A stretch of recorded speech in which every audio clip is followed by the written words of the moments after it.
What is the real definition of success?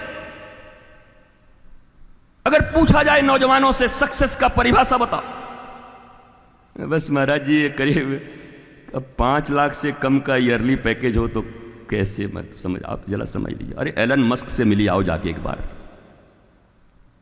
Musk बैठा हुआ है, कभी ट्विटर खरीदता है बेचारा, कभी बेचता है, कभी ये लेता है, बेचैन।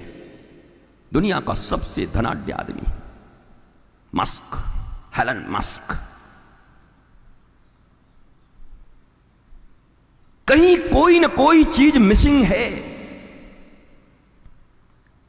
और जब तक वो मिसिंग कड़ी पकड़ते नहीं, मां बाप ज्यादा ध्यान से सुनिए और बच्चे भी सुनिए। मां बाप कहता हूं तो लोग पीछे देखते हैं, तो आप क्या हैं? और बच्चों को कहते हैं तो अपने बगल वाले बच्चे को देखता है, तुम क्या हो? फूफा लोगों को कहता हूं तो फूफा दूसरे तरफ, तुम भी तो किसी के फूफा हो। मामा को कहता हूं तो मामा लोग ऐसे खोजते हैं, तुम भी तो किसी के मामा हो। पत्नी कहता हूं तो पत्नी दूसरे की तरफ देखते, तुम भी तो किसी की पत्नी हो। पति कहता हूं तो दूसरे की तरफ, तुम भी तो किसी के पति हो। भाई कहता हूं तो दूसरे की तरफ, तुम भी तो किसी के भाई हो। तुम सब हो। संसार के इस रंग मंच पर तो तुम न जाने कितने रोल प्ले कर रहे हो, अनंत रोल प्ले कर रहे हो। लेकिन एक चीज कहीं कुछ मिसिंग है, जिसके कारण हर जगह fail fail fail fail fail fail.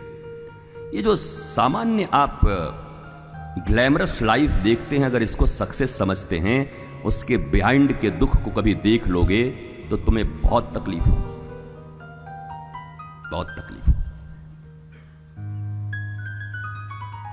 कोई भी व्यक्ति बाहर से जितना ग्लैमरस है, कभी एकांत तुमसे वो बातें नहीं करता क्योंकि तुम उसके स्तर के नहीं हो। लेकिन उसके स्तर के जो लोग हैं या उनसे ऊपर जिनको वो समझते हैं, जब उनसे मिलते हैं और जब अपने हृदय का हाल कहते हैं, तो तुम माथा पकड़ लोगे अपना कि यार हम ही बढ़िया हैं, छोरा जमुना किनारे वाला है। हाँ, ये यमुना किनारे में मौज है, गंगा के किनारे में ही मौज है।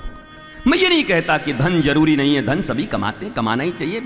चतुर्विध पुरुषार्थ है, धर्म अर्थ काम मोक्ष, घोषणा किया हमारे यहां। हालांकि महाप्रभु ने पंचम पुरुषार्थ प्रेम को कह दिया, लेकिन 4 की बात करिए, धर्म अर्थ काम मोक्ष। बस गड़बड़ी यही हुई है कि 2 तो प्रोमिनेंट हो गया, 2 गायब हो गया। अर्थ और काम का बोलबाला है पूरे भारत में, पूरी दुनिया में। धर्म और मोक्ष गायब हो गया। गंगा जी हैं, यमुना जी हैं।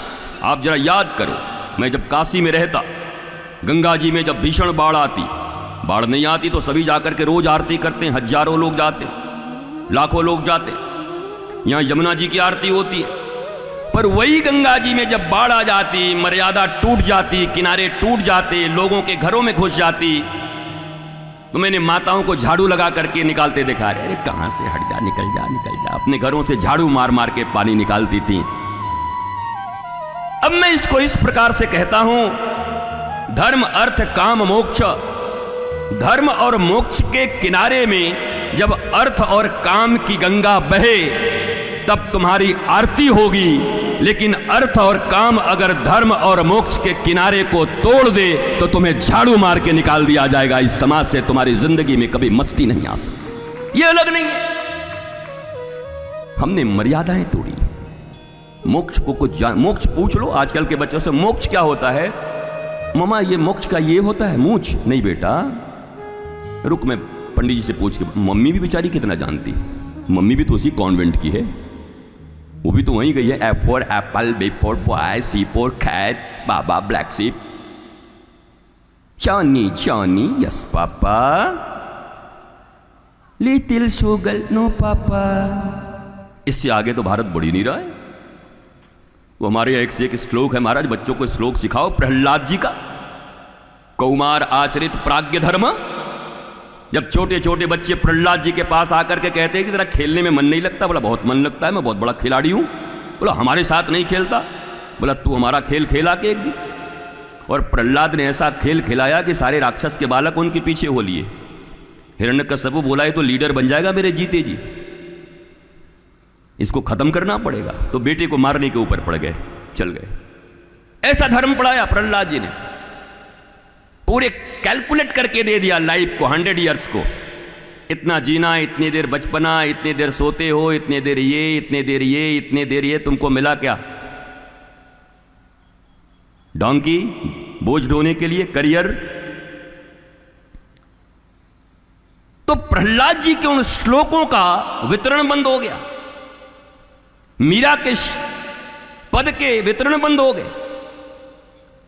कल भी कहा था, जनाबाई कंडे पाथते हुए भी मौज में रहती हैं। जना, दूर दूर से लोग मिलने आते हैं। जना कौन है?